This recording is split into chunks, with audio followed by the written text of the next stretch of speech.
Walking around barefoot, awesome for your feet. As a reminder, with our intern Slim here, so each foot has 26 bones in it, right? So there's a lot of joints and ligaments and connections down here. And so if you look at both feet, right, so about a quarter of our bones in our body are on our feet. So that makes for a lot of joints and a lot of connections and a lot of muscles and tissue in there. So what we're going to do, we're going to use a mobility ball. Again, this is about the size of a softball. This is about the size of a baseball. You might want to start with this size. It's a little bit flatter. It's not as aggressive to get in your tissue, so it won't be as intense feeling. If you've been doing this for a while, you can use the baseball size or maybe even a golf ball if you had a very specific spot you wanted to hit. So what I like to do, if you need to hold on to something, that's great. Put the ball down, and you're going to put your heel on the ground, and you're going to roll the ball from just inside the knuckle of your big toe all the way out to your pinky. So that's the one side. Let's angle down here and see what we're doing. So I'm on the big toe side, and I'm rolling over to the pinky side. So that's one of the arches you have in your feet. Nice and slow. If you need to hold on to something, feel free to hold on to something like a door or a chair. So that's one thing. I want to make sure you kind of get in there. If you feel something, like noodle around a little bit, kind of work it out. I'm going to switch to the baseball size a little bit. I'm going to get in here a little bit deeper.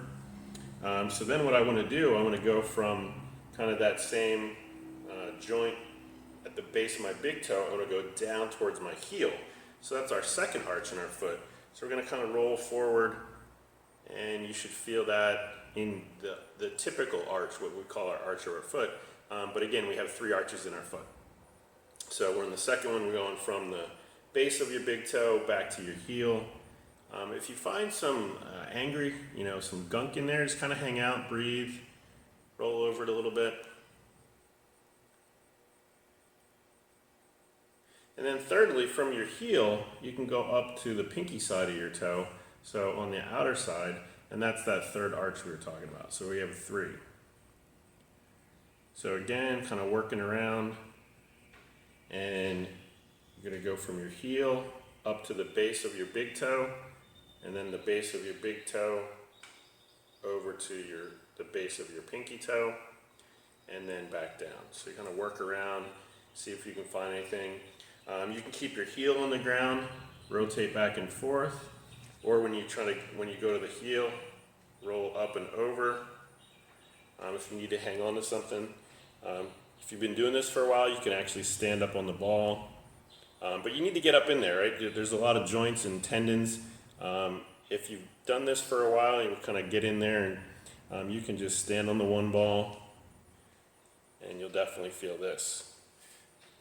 So we've only done one side, a couple minutes. So here's an interesting test. So I've done my right side. I'm going to sit here. I'm going to hang forward, and I feel that my whole right side is more relaxed. That's because the fascia, right, the things that surround our muscle, starts from the bottom of our feet and comes all the way up the backside, actually all the way up to your brow.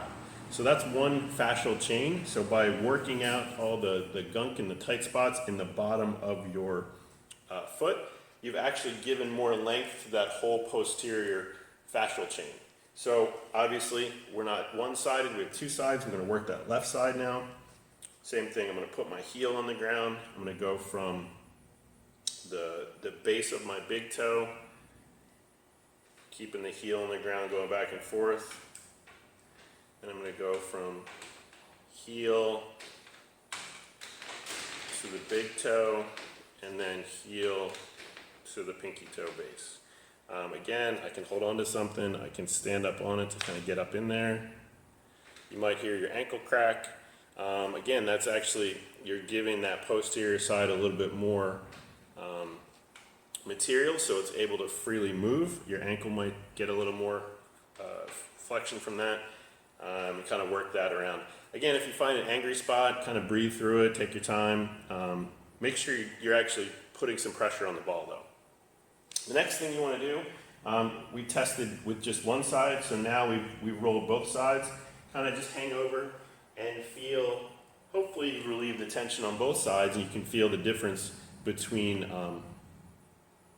having rolled one side versus having rolled both sides.